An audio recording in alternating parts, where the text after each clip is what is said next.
بسم اللہ الرحمن الرحیم۔ السلام علیکم۔ شاہراہ دستور میں آپ کو خوش آمدید کہتے ہیں۔ میں ہوں جاوید اقبال۔ وزیر اعظم شہباز شریف کے دستخط کے بعد پاکستان غزہ پیس بورڈ کا باقاعدہ طور پر رکن بن گیا۔ یہ امریکی صدر ڈونلڈ ٹرمپ کی کوشش ہے، اور غزہ پیس بورڈ کا مطلب یہ ہے کہ کس طرح سے غزہ میں امن کے قیام کو مستحکم کر کے وہاں پر اس کے بعد پھر تعمیر نو کا عمل کیا جائے، انسانی جو امداد ہے اسے پہنچانے، بلا رکاوٹ اسے پہنچانے کا اہتمام کیا جائے۔ اور یقینی طور پر اس وقت تو یہ بنیادی طور پہ فلسطین اور غزہ کے حوالے سے یہ بورڈ آف پیس بنایا گیا ہے، لیکن ایسا لگتا ہے جیسے کہ امریکی صدر کی جو ڈپلومیسی ہے یا جو پالیسیز ہیں جس طرح سے چل رہی ہیں، شاید جو قوتیں اس کا حصہ بننے جا رہی ہیں، بڑی قوتیں ہیں، بڑی طاقتیں ہیں،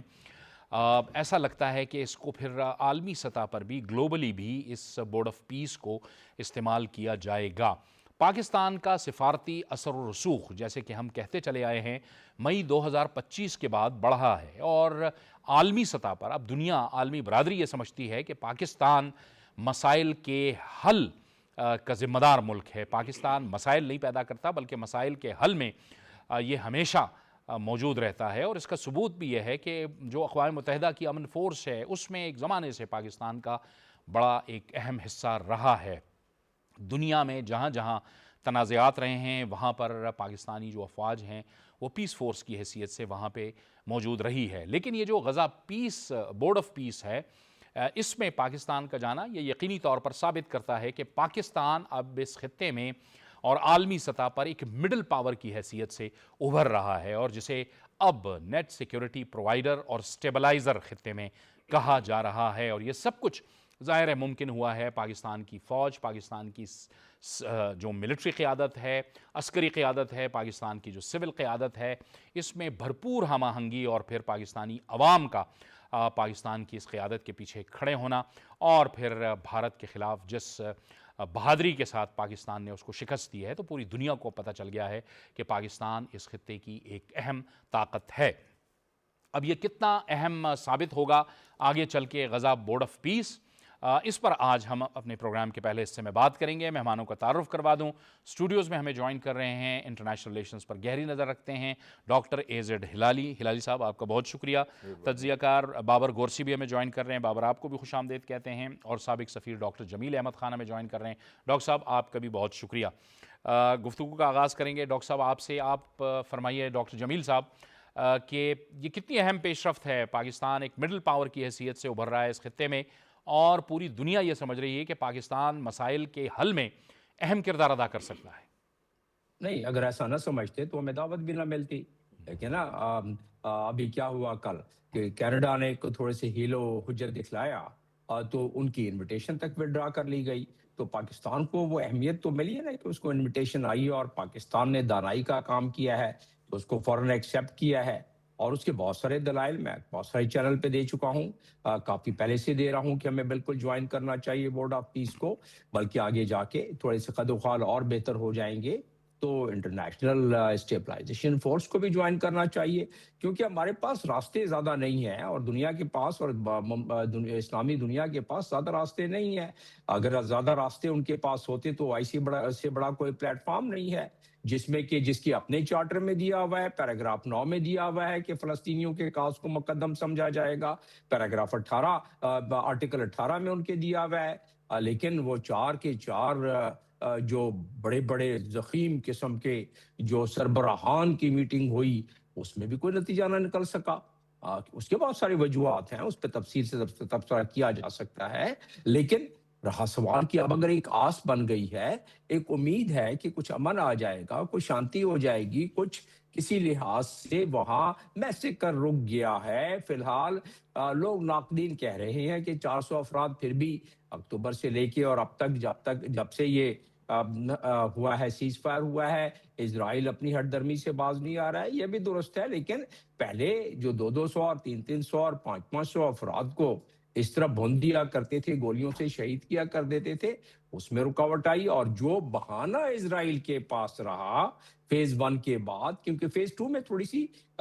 تاخیر ہو گئی, اگر تاخیر نہ ہوتی تو بہانہ جو اسرائیل کے پاس تھا وہ بھی نہیں تھا. اب اس کا کنکلوڈنگ ریمارکس اس پہ کنکلوڈنگ ریمارک اس پہ یہ ہے کہ یہ بورڈ آف پیس سارے کا سارا یہ ارد گرد ان 20 پوائنٹس پر کے ارد گرد گھوم رہا ہے. ناقدین کو میں سنتا رہتا ہوں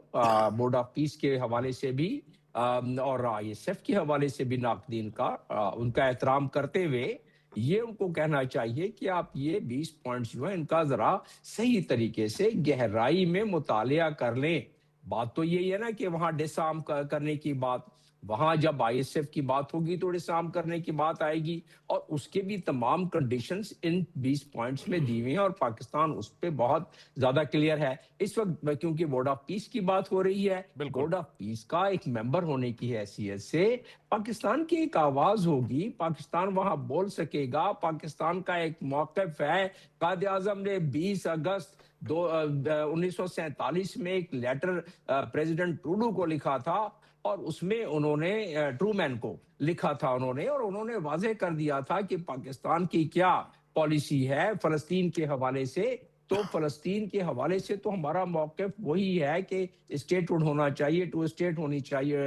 2 اسٹیٹ تھیوری پہ ہم یقین کرتے ہیں, ان کو حق خود ارادیت دینا چاہیے. ہم وہاں بھی بیٹھ کے بات کریں گے, لیکن اس کے لیے وہ عوامل جن کی ضرورت ہے وہ کریں گے. آپ نے بات کی اپنے بیانیے میں کہ یہ بورڈ آف پیس کا آگے احاطہ بڑھ جائے گا, بالکل بڑھنا چاہیے, کیونکہ ہم تو انتظار کر رہے تھے نا پچھلے 77-78 سالوں سے کہ کشمیر کا مسئلہ حل ہو جائے. ہم تو فلسطین کے مشورے کا بھی انتظار کر رہے تھے. اگر یہ بورڈ آف پیس مڑ کے اس طرف آ جاتا ہے, جو کہ نظر آتا ہے کہ ڈونلڈ ٹرمپ اگر اس میں کامیاب ہو گئے, جو کہ ان کو کامیابی کی طرف مدد کرنی چاہیے, فلسطین میں امن آئے, اس کے بعد وہاں سے مڑیں اور اس طرف تاریخ میں ہمیشہ کے لیے ایک سنہرے الفاظ سے لکھا جائے گا کہ کشمیر کا مسئلہ بھی یہ حل ہو بڑی گیا, آپ نے اہم بات کی ڈاکٹر فلسطین کا صاحب, بھی ہو گیا. یہ آپ نے اہم بات کی. میں چاہوں گا ڈاکٹر ایزڈ ہلالی صاحب کو بھی گفتگو میں شامل کریں. ہلالی صاحب,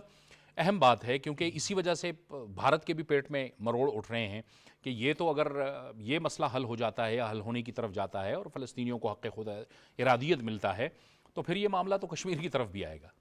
بہت بہت شکریہ, بالکل بجا کہا آپ نے. اصل میں یہ ہے کہ ایک تو یہ پاکستان کی بہت بڑی سفارتی کامیابی ہے جو ہمیں نظر آ رہی ہے. ایک عالمی سٹیج کے اوپر پاکستان ایک بڑا مضبوط کینڈیڈیٹ کے طور پر ابھر کے آیا ہے. اس میں شاید پلگام 2025 کا جو انڈیا کے ساتھ مارکا ہوا, اس میں دنیا نے اپنا تصور چینج کیا پاکستان کے بارے میں. ایک امیج جو بنایا تھا پہلا, وہ ایک ریویو کیا انہوں نے خود ہی, اور نیٹو کے ایک رکن ملک بیلجیم نے جب یہ کہا کہ اب پاکستان وہ نہیں ہے, تو واقعی وہ پاکستان ماضی کا پاکستان نہیں ہے. جو 2025 کا پاکستان ہے, اس کی اپنی ایک حیثیت ہے, اس کی اپنی ایک طاقت ہے, اس کی اپنی ایک آواز بنی ہے, اور وہ آواز بنی ہے کہ ملک کے اندر ایک سیاسی استحکام بھی نظر آتا ہے, معاشی استحکام کی طرف بڑھ رہے ہیں. تو یہ جو یگانت ہے اور یہ جو جذبہ دکھایا ہے سفارتی محاذ پہ پاکستان نے, اس لحاظ سے ہم دیکھتے ہیں کہ جو پیس آف بورڈ میں ان کا آنا بالکل ایک بہت بڑی حیثیت بنتی ہے, ایک ریکگنیشن بنتی ہے. 8 مسلمان ممالک جو اس میں ہیں, صرف اکیلا پاکستان نہیں ہے. ہاں یہ ضرور ہے کہا جا رہا کہ اس کے اوپر ابھی یہ نہیں پتہ چل رہا کہ اس کے اغراض و مقاصد کیا ہوں گی. جیسے فیز 2 میں آ تو گیا ہے, پہلے فیز جو ہوا جس میں باقاعدہ حماس کے اوپر ایک اعتراض تھا کہ شاید وہ تسلیم نہیں کرے گی, لیکن حماس نے ڈونلڈ ٹرمپ کے پوائنٹس کو تسلیم کر کے ایک بہت بڑا دھچکا دیا عالمی, یا میسیج دیا پوری دنیا کو کہ بھئی ہم بات چیت کرنے کو تیار ہیں, لیکن وہ بات چیت کا جو حاصل ہے کہ ہماری سلطنت بنائی جائے, ہمیں تحفظ دیا جائے, ہمیں سلامتی کی وہ سارے تقاضے پوری کیے جائیں جو یونائٹڈ نیشن کا چارٹر ہے. اب اس کے بعد ہم یہ دیکھتے ہیں فیز 2 میں کہ ایک بہت بڑا ایک قسم کا محاذ بن گیا. یہ پیس بورڈ جو ہے بڑا مستحکم ہوگا, بڑا مضبوط ہوگا, اور اس ریکگنیشن سے پاکستان کا امیج جو ہے مزید بلند ہوگا. لیکن اس میں یہ ہے دیکھنا ہوگا کہ جب فیز 1 تھا تو اس میں تقریباً کوئی 87 دفعہ اسرائیل نے خلاف ورزی کی ہے جنگ بندی کی,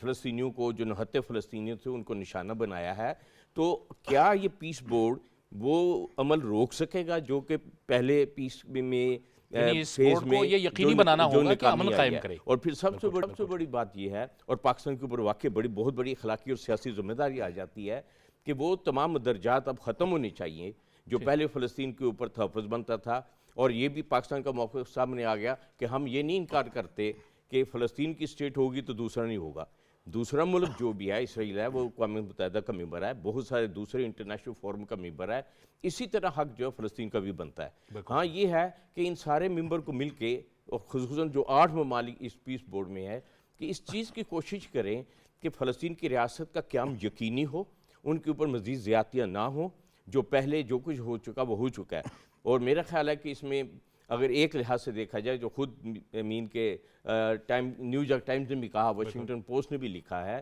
کہ پہلے فیز میں بڑی حد تک کامیابی بھی ہے اور کچھ حد تک کامیابی نہیں ہے، کہ اسرائیل مسلسل خراب ورزی کرتے رہے۔ اور ایک بات نوٹ کر لیں، ابھی اسرائیل کی طرف سے جو سرکاری بیانیہ آیا ہے فیز 2 میں پیس بورڈ کے بارے میں، اس نے اعتراضات اٹھائے ہیں۔ یہ کہا گیا ہے کہ ہم سے مشورہ نہیں لیا گیا، یہ بھی کہا گیا کہ ہماری پارلیمنٹ سے رائے نہیں لی گئی، یا ہمارے اور بھی کچھ ملکوں کے اوپر اعتراضات ہیں۔ تو ڈونلڈ ٹرمپ صاحب کے اوپر بھی ذمہ داری آتی ہے، اور پیس بورڈ کے دوسرے ارکان جو مسلم ممالک نہیں ہیں ان کے اوپر بھی ایک اخلاقی ذمہ داری آتی ہے کہ اسرائیل کو اب عالمی کٹہرے میں لے کے آئیں، بین الاقوامی ضابطوں کی پابندی کریں، یونائٹڈ نیشن چارٹر کو عزت دے، اور جو بین الاقوامی دوسرے ادارے ہیں ان کی اس طرح دجیاں نہ اڑائے جو پہلے ہم اڑاتے ہیں۔ ٹھیک ہے بابر، بہرحال ہزاروں فلسطینی شہید ہوئے ہیں، شہادتیں ہوئی ہیں، املاک کی تباہی بھی ہوئی ہے، اور ظاہر ہے کہ ایک وقت آنا ہے جس اس میں ختم ہونا ہے۔ یہ جو منصوبہ ہے یہ فلسطینیوں کی اب آخری امید ہے۔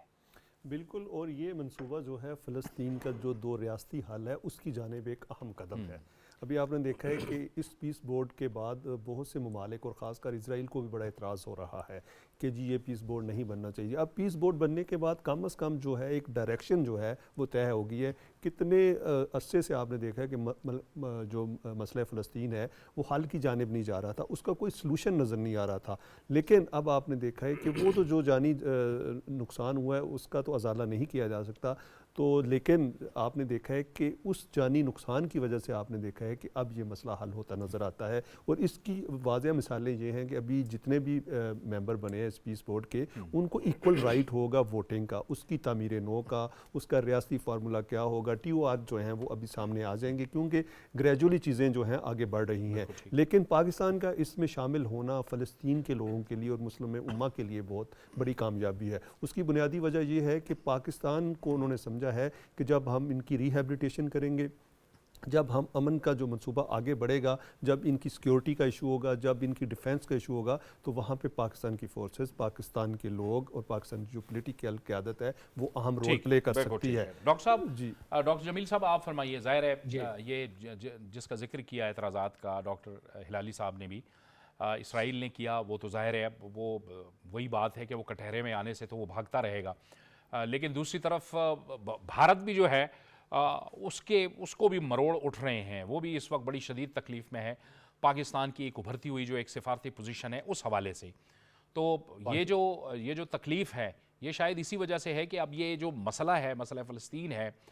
غزہ کا جو معاملہ ہے، یہ انشاءاللہ حل ہونے کی طرف جا رہا ہے، اور پھر اس کے بعد پھر ظاہر ہے کہ کشمیر کا معاملہ بھی آئے گا، جیسے کہ آپ فرما رہے تھے۔ دیکھیں، بورڈ آف پیس نے اگر اس مسئلے کو حل نہ کیا، کیونکہ ساری امیدیں بورڈ آف پیس سے ہیں، اور جس رخ پہ جا رہی ہے بات، محسوس یہی ہوتا ہے کہ یہ مسئلہ حل ہو جائے گا۔ ٹھیک ہے،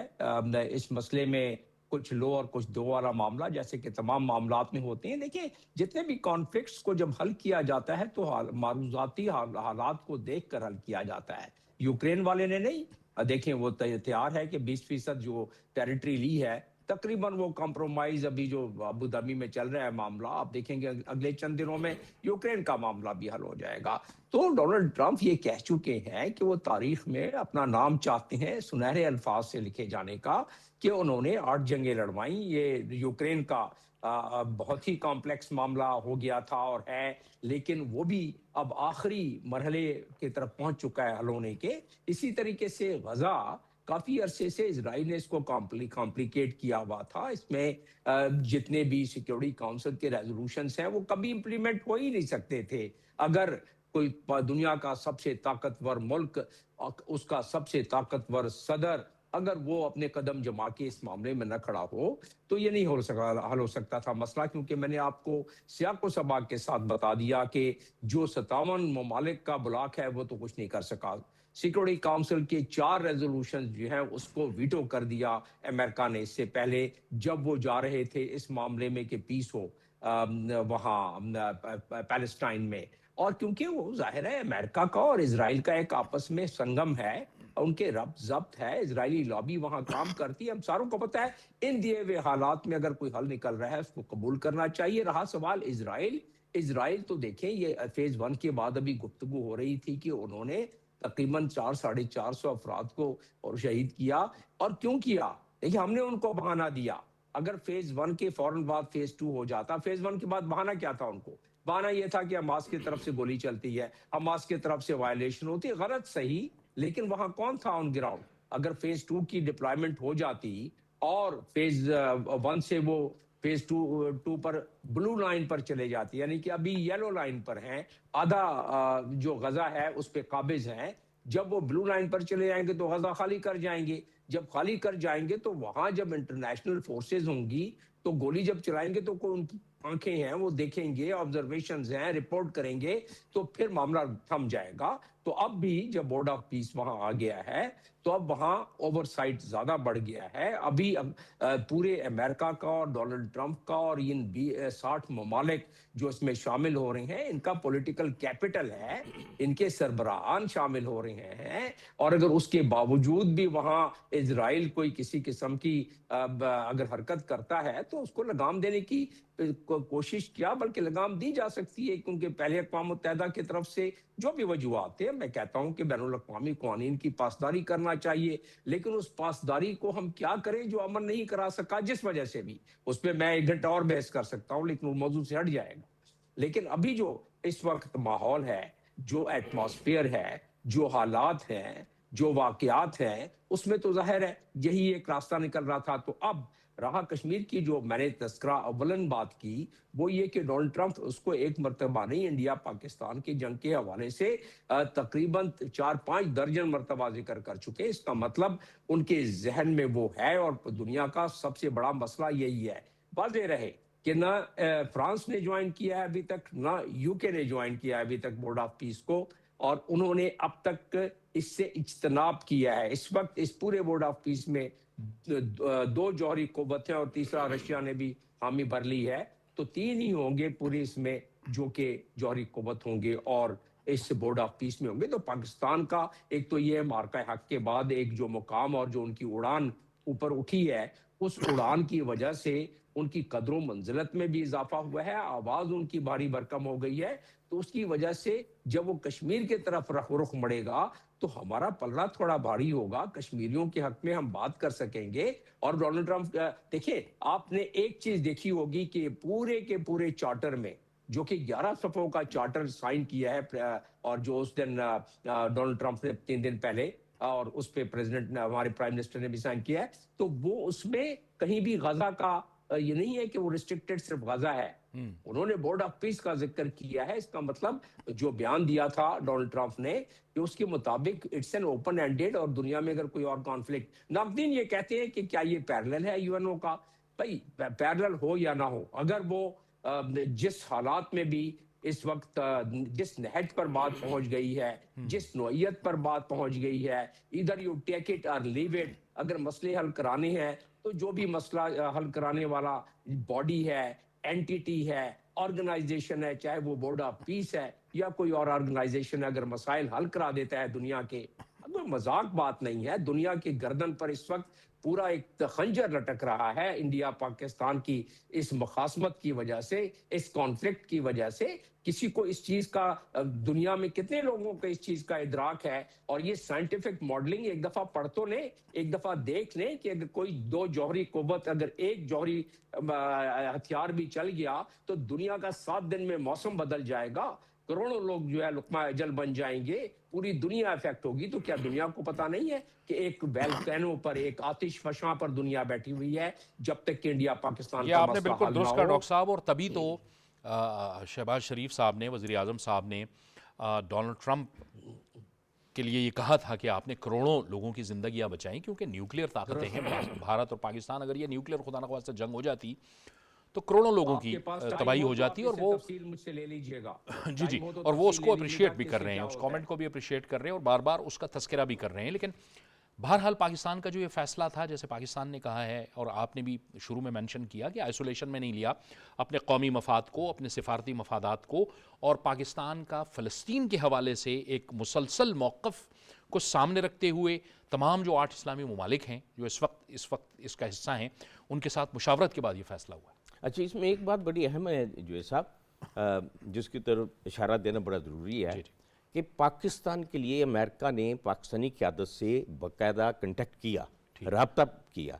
رائے لی. اس رائے میں میں یہ بھی کہوں گا کہ پاکستان شروع دن سے، ابھی سے نہیں کہ یہ 2025 کے دور میں بات ہے، میں 1947 سے لے رہا ہوں کہ پاکستان دنیا کا وہ واحد ملک رہا ہے جس نے فلسطین کے کاز کے لیے انٹرنیشنل فورم یا ریجنل فورم کو کوئی نہیں چھوڑا مین وقت کے جس میں ان کے جذبات کو یا ان کے احساسات کو یا ان کی ترجمانی نہ کی ہو. ایون کہ یہاں تک ہے کہ پاکستان نے تو اپنے پاسپورٹ دیے ہوئے تھے فلسطینیوں کو پوری دنیا میں جس کے تحت گھومتے رہے. یہ آپ کی نالج میں لے آؤں کہ یاسر عرفات صاحب یونائٹڈ نیشن میں بھی آئے تھے، اوسلو میں گئے تھے امن معاہدے کے لیے، تو پاکستانی پاسپورٹ پہ گئے تھے اور انہوں نے بھرپور ترجمانی کی. اب یہاں یہ بات آتا ہے کہ جہاں پہ پاکستان کی ایک سفارتی کامیابی ہوئی ہے، پاکستان کو تسلیم کیا گیا ہے، ایک بہت بڑا رتبہ ملا ہے. میں ناقدین کی بات کروں جو اس پہ تنقید کر رہے ہیں کہ جی پاکستان نے کیوں ایسا کیا، نہیں جانا چاہیے تھا، تو فلسطینیوں کی کوئی تو ترجمانی کرے، کوئی تو بیٹھ کے کوئی بات کرے. اور پاکستان اس وقت دنیا کا وہ واحد مسلم کنٹری ہے جس نے یونائٹڈ نیشن کے اندر اور یونائٹڈ نیشن سے باہر جس جذبے سے اور جس ٹھوس انداز سے فلسطین کے کاز کو پیش کیا ہے، اس پہ تو اسرائیلی بھی برمین کے غصے میں ہے یا ان کی اپنی تنقید بھی سامنے آتی ہے. ہاں یہ ضرور ہے، میں کہوں گا کہ جیسے ڈاکٹر جمیل صاحب نے بھی بات کی ہے کہ اب وقت آ گیا ہے کہ فلسطین کے تنازع جب حل ہونے کی طرف جا رہا ہے، ان کا حق خود ارادیت کو مانا جا رہا ہے، تو کشمیر بھی ایک بہت بڑا مسئلہ ہے جو گزشتہ کوئی 70 ایئر سے لینتھی ہے اور یونائٹڈ نیشن کی سیکورٹی کونسل کے چارٹر میں موجود ہے. ہاں اس میں یہ بات ہے کہ اب ڈونلڈ ٹرمپ صاحب کو جتنی عزت پاکستان دے رہا ہے، پاکستان تو وہ ملک ہے کہ جس کے پرائم منسٹر نے باقاعدہ نامزد کیا نوبل پرائز کے لیے اور انتہا پہ گئے ہیں ہم اس سلسلے میں. اب میرا خیال ہے کہ امریکی قیادت کو بھی چاہیے اور یورپی ممالک کو بھی چاہیے کہ پاکستان کا جو بنیادی مسئلہ ہے کشمیر کا، اس کے لیے آگے بڑھیں. اور اسی طرح اگر 20 پوائنٹس آئے ہیں ڈونلڈ ٹرمپ صاحب کے، تو چاہے 10 پوائنٹس اور لگا لیں اور کشمیر کے مسئلے کو حل کریں. اب اس میں ہے کہ پاکستان کی جو قیادت ہے اس کو مضبوط کرنے کے لیے امریکہ کو آگے بڑھنا ہوگا اور اس مسئلے میں کشمیر کے اوپر کوئی نہ کوئی ان کو اپنی ایک مضبوط اور ٹھوس رائے دینی ہوگی. فیسیلیٹیشن کا کام نہیں چلے گا. پھر یہ ہے کہ اب بہت سارے لوگ بات کر رہے ہیں، میرا بھی اس میں پوائنٹ آف ویو یہ ہے کہ ڈونلڈ ٹرمپ صاحب کو نہ صرف یہ کہ پاکستان کی قیادت کے ہاتھ مضبوط کریں، پاکستان کے جو قرضے ہیں اس کے اوپر نرمی دکھائیں، پاکستان کو پاور پلانٹس کی ضرورت ہے وہ بھی دیں، انرجی کے مسئلے کو حل کریں. اور اسی طرح جو معاشی ایک تفاوت پایا جا رہا ہے، عسکری بھی امبیلنس ہے ریجن میں، اس کو پورا کرنے کے لیے پاکستان کے دفاع کو مضبوط بنائیں. تو پاکستان کی قیادت کی سیاسی، معاشی اور سماجی حیثیت کو بھی مضبوط کریں. اور اسی طرح فلسطین کا مسئلہ جو ہے، بعض لوگ کہتے ہیں جی کہ انہوں نے غلط کیا، میں کہتا ہوں کہ جو غازہ میں اور غازہ کے باہر اور فلسطینیوں کے علاقے میں جو جشن منائے گئے ہیں اور پاکستان کے اوپر اتنی خوشی کا اظہار کیا گیا ہے، وہ جشن منا رہے اور ہمارے ہاں یہاں پہ لوگ جو ہے سوشل میڈیا پہ تنقید کر رہے ہیں. ٹھیک ہے ڈاکٹر صاحب، آپ کچھ کہنا چاہ رہے تھے اور ساتھ میں اب مضامین آ رہے ہیں کہ پاکستان نے امریکہ کے ساتھ سفارتکاری کو اور تعلقات کو بڑا ٹیکٹفلی ٹیکل کیا ہے. ڈاکٹر جمیل صاحب، آپ کچھ پہلے بھی جو کامنٹ دینا چاہ رہے ہیں وہ بھی بتائیے اور یہ بھی ایڈ کیجیے گا.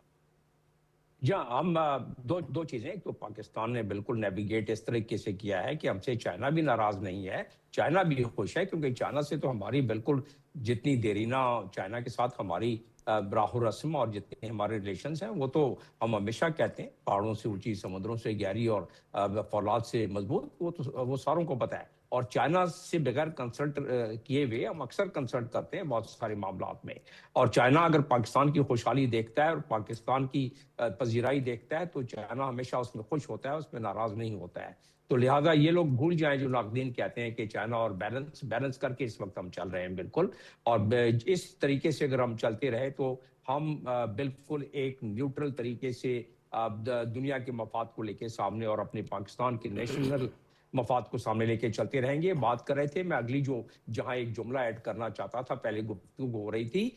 یہ جو 20 پوائنٹس کا 12واں پوائنٹ پڑھ لیں, جو ناقدین ہیں ان کو اندازہ ہو جائے گا کہ اسٹیٹ ہوڈ کے لیے کیا کہا گیا ہے پیلسٹائن کے, اور ادھر سے پھر حق خود ارادیت کی کیا بات ہو رہی ہے. جب تک کہ فیز 2 نہیں ہوگا, جب تک کہ فیز 2 سے بات تھوڑی آگے نہیں بڑھے گی, جس میں کہ فلسطینین وہاں اتھارٹی قائم ہو جائے گی, جس میں کہ کچھ ان کے ریفارم, ظاہر ہے بڑی ٹوٹ پوٹ ہوئی ہے وہاں, اور اس میں ریفارمز ہوگی, جب تک وہ اپنی سیکیورٹی کو نہیں سنبھال لیں گے اس وقت تک اپنی اسٹیٹ ہوڈ کس طرح سنبھالیں گے. تو 12ویں پوائنٹ میں بالکل واضح دیا ہوا ہے یہ کہ کس طرح اسٹیٹ ہوڈ حاصل کیا جائے گا. اسرائیل اس میں رخنہ اندازی کر سکتا ہے, لیکن اگر ہم اسی انداز میں اور اسی ڈپلومیسی کے ساتھ چلیں تو یہ اسٹیٹ ہوڈ والا مسئلہ حل ہو سکتا ہے, گو کہ اسرائیل اس میں ضرور رخنہ اندازی کرنے کی کوشش کرے گا. بالکل ٹھیک ہے. بہت بہت شکریہ ڈاکٹر جمیل احمد خان صاحب آپ کا, ڈاکٹر AZ ہلالی کا, بابر گورسی آپ کا بھی بہت بہت شکریہ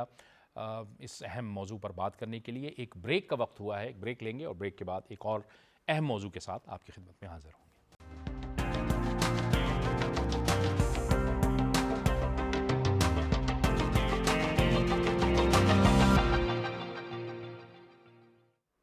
بریک کے بعد ایک بار پھر آپ کو خوش آمدید کہتے ہیں. موسمیاتی تبدیلیوں کے اثرات ہیں, پوری دنیا میں یہ اثرات ظاہر ہو رہے ہیں. پاکستان سمیت پوری خطے میں اس وقت ظاہر شدید سردی ہے اور شدید برف باری بھی ہو رہی ہے. آپ دیکھیں امریکہ کی اگر ہم بات کریں, اس کے ساتھ ساتھ روس کی بات کریں, ایک غیر متوقع طور پر بہت زیادہ برف باری ہو رہی ہے. پاکستان کے جو مختلف شہر ہیں اس میں بھی شدید برف باری کا سلسلہ جاری ہے. مری, شمالی علاقہ جات, کوئٹہ, آزاد کشمیر کے جو مختلف علاقے ہیں اس میں شدید برف باری ہو رہی ہے. چترال میں تودے گرنے کے واقعات ہوئے ہیں جس میں افسوسناک واقعات ہوئے ہیں, ہلاکتیں بھی اس میں ہوئی ہیں. اور اب محکمہ موسمیات نے, پاکستان کی محکمہ موسمیات نے آئندہ ہفتے کے لیے اب پیشگوئی بھی جاری کر دی ہے جس میں مزید بارشیں ہیں, برف باری کا الرٹ بھی ہے. تو اس وقت حکومت اور حکومتی مشینری بھی متحرک نظر آتی ہے. مری میں بھی پنجاب حکومت متحرک ہے. وزیر اعظم نے بھی ہدایات جاری کی ہوئی ہیں کہ ہر طرح سے الرٹ رہنا چاہیے. لیکن یہ جو موسمیاتی اثرات ہیں یہ پوری دنیا کو متاثر کر رہے ہیں. اتنے شدید موسمی اثرات کیوں ہیں, اس پر بات کرنے کے لیے ہمیں اسٹوڈیوز میں کلائمیٹ ایکسپرٹ جناب وقار جی نے جوائن کیا ہے. شرائع صاحب آپ کو بہت خوش آمدید کہتے ہیں. وقار شرائع صاحب, ظاہر ہے بڑے ایکسٹریم پیٹرن بن گئے ہیں, اب شدید موسمی اثرات ہیں. گرمیوں میں سخت گرمی ہوتی ہے, پڑتی ہے, اور سردیوں میں اس وقت سردیاں ہو رہی ہیں. آپ دیکھ رہے ہیں روس میں جو روس سے فوٹیجز آ رہی ہیں اس میں تو 10 سٹوریز, 5 سٹوریز تک برف باری ہوئی ہے. امریکہ میں, پھر پاکستان کے اندر بڑے عجیب سے پیٹرن ہیں. جاوید صاحب,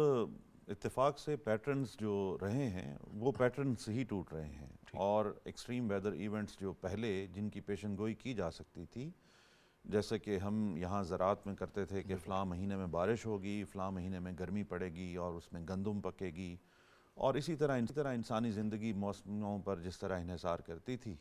وہ اب آہستہ آہستہ نظر آ رہا ہے کہ اب کیونکہ موسم کی سمجھ نہیں آتی کہ کس کروٹ بیٹھے گا اور اس کا کیا ریئیکشن ہوگا. تو یہ ایک بہت حیران کن تبدیلی ہے جس میں جیسا کہ آپ نے ذکر کیا کہ ایکسٹریم ویدر ایونٹس یعنی شدید موسمیاتی رجحانات ہیں. یعنی ایک طرف آپ دیکھتے ہیں کہ جب بارشیں نہیں ہوتیں تو خشک سالی شروع ہو جاتی ہے, ہیٹ ویوز شروع ہوتی ہیں جن کی وجہ سے بہت زیادہ اموات بھی پاکستان میں دیکھنے میں آتی ہیں. پھر جب بارشیں شروع ہوتی ہیں تو اچانک کلاؤڈ برسٹ ہو جاتا ہے. اچھا, اس میں پریشان کن بات یہ ہے کہ دنیا کا موسم جو ہے وہ دنیا کی ابتدا سے ہی وہ بدلتا رہا ہے, بتدریج بدلتا رہا ہے. اور کلائمیٹ ایکسپرٹ یہ بھی کہتے ہیں کہ دنیا پر مختلف ادوار میں برفانی دور آتے رہے, اور آخری دور جو دنیا کا برفانی دور گزرا ہے وہ تقریباً 12 سے 15 ہزار سال اس کی تاریخ ہے, اور کہا یہ جاتا ہے کہ ہم اب بھی اسی برفانی دور کے آخری اثرات میں موجود ہیں. مگر یہ تمام تبدیلیاں قدرتی طور پر انسان کی مداخلت کے بغیر دنیا کی اپنے مدار میں گردش, اپنے محور میں گردش, پھر سورج کی سطح پر ہونے والی تبدیلیاں, کائناتی تبدیلیاں, ان تمام تبدیلیوں کے ذیل میں یہ تبدیلیاں ہوتی تھیں جو کہ قدرتی عمل تھا. مگر آپ دیکھیے کہ گزشتہ سال 2024 میں جو کاربن کے مائکرو پارٹیکلز کا جو دنیا میں ریکارڈ کیا گیا وہ گزشتہ 8 لاکھ سال میں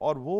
انسانی مداخلت کی وجہ سے ہے، یعنی دنیا میں ہزاروں سال کے ارتقائی عمل سے جو فاسل فیول بنا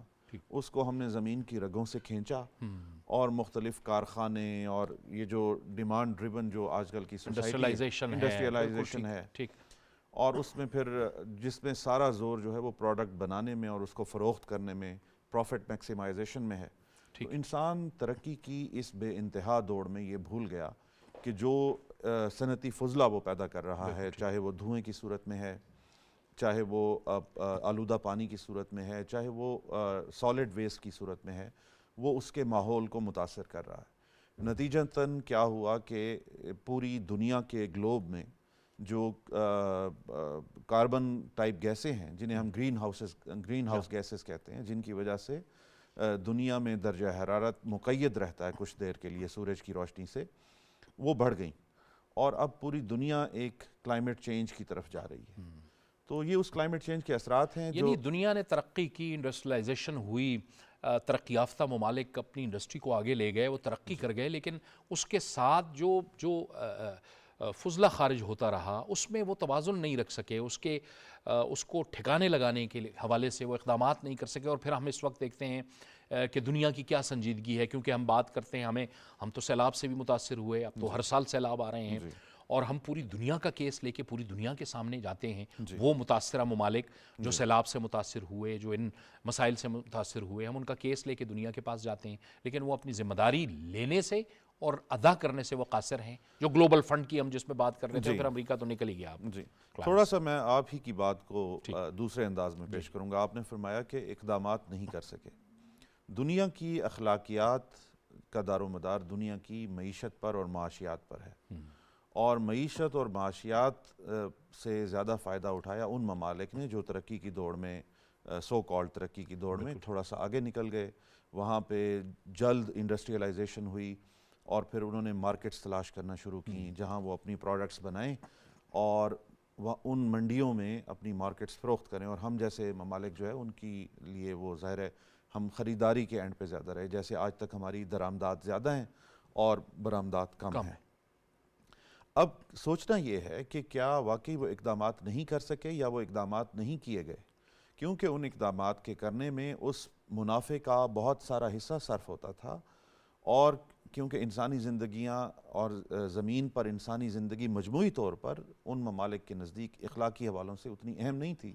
لہٰذا دھڑا دھڑ صنعتی فضلے کو اس دنیا کے ماحول میں شامل کیا گیا، اور اس شمولیت کی بنا پر بہت ساری انسانی زندگیاں متاثر ہوئیں، کینسر کی بیماری کی صورت میں اور بہت ساری مختلف تبدیلیوں کی صورت میں، اور اب جو ہے وہ موسمی تبدیلیوں کی صورت میں ہم دیکھ رہے ہیں کہ پوری دنیا میں جو خاص طور پر ولنریبل پاپولیشن ہے، جسے ہم پورسٹ آف دا پور یا غریب طبقات کہتے ہیں، وہ کیونکہ موسموں کے رحم و کرم پر زیادہ ہوتے ہیں، تو جب کلائمیٹ انڈیوسڈ کلائمیٹیز آتی ہیں، یعنی جو موسمیاتی تبدیلیاں آتی ہیں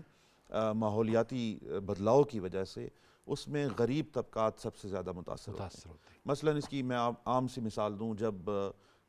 ہیٹ ویو چلتی ہے تو جو روز مرہ کا دہاڑی دار ہے اس کی مزدوری سب سے پہلے متاثر ہوتی ہے۔ آپ اور میں یہاں دفتر میں اچھے ماحول میں بیٹھ کے اپنا کام کرتے ہیں، اسی طرح جب سیلاب آتے ہیں تو نشیبی علاقوں میں رہنے والی آبادیاں جو کہ غریب آبادیاں ہوتی ہیں وہ سب سے پہلے متاثر ہوتی ہیں۔ یہی صورتحال گلوبل ہے،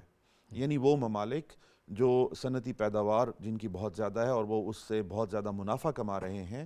مگر وہ یہ دیکھ رہے ہیں کہ اس سے دنیا کا جو توازن ہے، موسمیاتی توازن، وہ متزلزل ہو گیا ہے اور پوری دنیا کو خطرات لاحق ہیں، مگر اس کے باوجود ان کی جو خواہش ہے منافع میں اضافے کی، وہ کوئی اخلاقی روپ نہیں دھار رہی۔ اچھا، اس میں جو آپ بات کر رہے ہیں کہ منافع، معیشت، انڈسٹریلائزیشن، یہ ان ممالک کو یہ احساس بھی ہے کہ خود اب ان کی یہ جو وجوہات ہیں اور یہ جو باعث ہے، جو برف باری ہے، جو ایکسٹریم ویدرز ہیں، یہ ان کی گلوبل سپلائی چین کے لیے بھی مسئلہ بن رہے ہیں؟ کیا ان کو یہ احساس بھی ہے کہ وہی جو انڈسٹری ہے اس کے لیے بھی یہ اب مسائل بن رہے ہیں، اس کی ٹرانسپورٹیشن کے لیے؟ اس میں بہت سارے فیکٹرز ہیں۔ سب سے پہلا تو سیاسی فیکٹر ہے، اور جن فیصلوں کو ہم پولیٹیکل اکانومی کہتے ہیں، یعنی بہت سارے فیصلے سیاسیات کی بنیاد، سیاسی فوائد کے لیے کیے جاتے ہیں، اور اس میں انسانی اخلاقیات بہت پیچھے رہ جاتی ہیں، اصول پیچھے رہ جاتے ہیں۔ اس کی سب سے بڑی مثال یہ دیکھیے کہ دنیا میں گرین ہاؤس گیس ایمیشن کرنے والے بڑے ممالک میں امریکہ کا شمار ہوتا ہے، مگر امریکہ نے دوسری مرتبہ یہ فیصلہ کیا کہ وہ پیرس ایگریمنٹ سے، پیرس ایکارڈ سے پیچھے ہٹے گا، اور اس کے تحت جو اس کی ذمہ داریاں ہیں کہ دنیا کے درجہ حرارت کو 2 ڈگری سینٹی گریڈ کے اوسط بڑھوتری سے نیچے رکھا جائے، اس میں جو امریکہ کی ذمہ داریاں وہ ان سے صریحاً پیچھے ہٹ گئے۔ دوسری جانب اگر آپ یہ دیکھیں کہ میں یہ سمجھتا ہوں کہ دنیا دوہرے معیارات کا شکار تو شروع سے رہی ہے، مگر اب وہ دوہرے معیارات بالکل کھل کے سامنے آ رہے ہیں۔ مثلاً ایک جانب تو آپ دیکھتے ہیں کہ سینکڑوں بلکہ لاکھوں ٹن بارود برسا دیا گیا غزہ کی پٹی میں، دوسری طرف دنیا جو ہے وہ ماحولیات کا راگ بھی الاپتی ہے اور کہتی ہے کہ اس سے ماحولیات کو بھی خطرہ ہے۔ تو دوسری جانب اب بھی جو اگر آپ ان ممالک کو دیکھیں جو ترقی پذیر ممالک ہیں جیسے کہ پاکستان، دنیا بھر کی گرین ہاؤس گیس ایمیشنز میں پاکستان کا حصہ 0.5% سے ذرا زیادہ، یعنی 1% سے بھی کم، 0.6% ہے۔ اس کے باوسط جو انڈسٹریلائزڈ ممالک ہیں ان کی وہ خواہش اور منافع کو بڑھانے کی جو جستجو ہے وہ ختم نہیں ہو رہی، اور مستقبل قریب میں کیا وہ مستقبل بعید میں بھی ختم ہوتی دکھائی نہیں دیتی۔ اب ایک اور اہم بات، اپنے پاکستان کی بات کی تو وقار شیرازی صاحب آپ یہ فرمائیے گا کہ ہماری شہری منصوبہ بندی کو، ہمارے انفراسٹرکچر کو کن کمزوریوں کا سامنا ہے ان شدید موسمی حالات کے مقابلے میں؟ آپ سیلاب لے لیں، برف باری لے لیں، یہ جاوید صاحب یہ بڑا اچھا سوال ہے، اس موضوع پر کم لوگ آتے ہیں۔ ہمارا اب یہ قومی چلن بن گیا ہے کہ آپ تمام کلائمیٹ چینج کی ذمہ داری ڈالیں گلوبل پاورز پر، جو کہ زیادہ تر انہی پر جاتی ہے، اور آپ آزاد ہو جائیں۔ مگر دوسری جانب اس میں اڈاپٹیشن بھی ہے اور کلائمیٹ میٹیگیشن اینڈ رسپانس بھی ہے، یعنی پوری دنیا یہ جانتی ہے کہ کلائمیٹ چینج اب ہمارے سامنے موجود ہے، جس طرح آپ اور میں ایک دوسرے کے سامنے موجود ہیں۔ تو اس حقیقت سے تو اب چھٹکارا ممکن نہیں ہے۔ دوسری جانب ہم نے یہ دیکھا کہ جو ہماری ٹاؤن پلاننگ رہی شروع سے، اس میں ہمارے جو لوکل گورنمنٹس رہیں وہ خاصی کمزور دکھائی دیتی ہیں،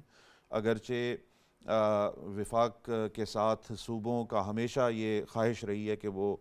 نیشنل فائنانس ایوارڈ میں سے زیادہ جو ہے وہ اپنا حصہ لیں، اور وہ اب لے بھی رہے ہیں 18ویں ترمیم کے بعد، مگر ہمیں ترقیاتی حوالوں سے اور پلاننگ کے حوالے سے وہاں کیپیسٹی صوبوں میں نسبتاً بہت کمزور دکھائی دیتی ہے، اور پھر جب صوبوں سے ہم لوکل گورنمنٹس کی طرف جاتے ہیں تو یہ کیپیسٹی ہمیں مزید کمزور ہوتی دکھائی دیتی ہے۔ تو اس پر ہم نے یہ دیکھا کہ ہمارا انفراسٹرکچر جو ہے وہ خاص طور پر کلائمیٹ ریزیلینٹ نہیں ہے۔ مثلاً جب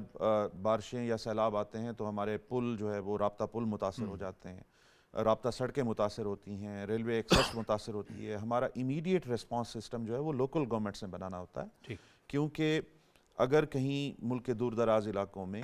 کوئی موسمیاتی تبدیلی کی وجہ سے کوئی حادثہ پیش آتا ہے تو یہ ممکن نہیں ہے کہ یہاں سے فوراً پہنچا جا سکے۔ تو اس حوالے سے ہمیں خاصی کمیاں دکھائی دے رہی ہیں۔ بہت بہت شکریہ وقار شیرازی صاحب اس اہم موضوع پر ہمارے ساتھ کرنے کے حوالے سے۔ ایک اور اہم جو خبر ہم آپ سے شیئر کرنے جا رہے ہیں، اس میں بلوچستان میں ظاہر ہے امن و امان کو قائم رکھنے کے لیے، امن و امان کے قیام کے حوالے سے سیکورٹی فورسز تو بھرپور طریقے سے وہاں پہ متحرک ہیں، لیکن اس کے ساتھ ساتھ ظاہر ہے وہاں کی جو سول ایڈمنسٹریشن ہے، جو صوبائی حکومت ہے، وہ بھی متحرک دکھائی دے رہی ہے، اور اب وہاں پر صحت کے شعبے میں انتہائی اہم پیش رفت ہوئی ہے۔ وہاں پہ جن ڈاکٹرز کی کمی تھی ان کو پورا کرنے کے لیے تقریباً 3000 ڈاکٹرز کی بھرتی کی گئی ہے، اور حکومت بلوچستان، وزیر اعلیٰ بلوچستان میر سرفراز بگٹی یہ سمجھتے ہیں کہ اس سے بہتر جو صحت کی سہولیات ہیں اسے یقینی بنانے میں مدد ملے گی۔ اس کے ساتھ ساتھ ان کا یہ بھی کہنا تھا کہ صحت کے شعبے میں خاموش طریقے سے لیکن مؤثر انداز میں انقلاب یا ریفارمز یا اصلاحات کے حوالے سے کوششیں جاری ہیں۔ اس کے ساتھ ساتھ بلوچستان کے اندر 164 جو بیسک ہیلتھ یونٹس ہیں ان کو بھی فعال کر دیا گیا ہے۔ تو صوبائی حکومت کوشش کر رہی ہے کہ بھرپور طریقے سے وہاں پر جتنا ممکن ہو سکے صحت کے شعبے میں عوام کو سہولیات میسر کی جائیں، کیونکہ یہ ایک انتہائی اہم شعبہ ہے۔ ناظرین، یہ تھا آج کا پروگرام۔ جاوید اقبال کو اجازت دیجیے، اللہ حافظ۔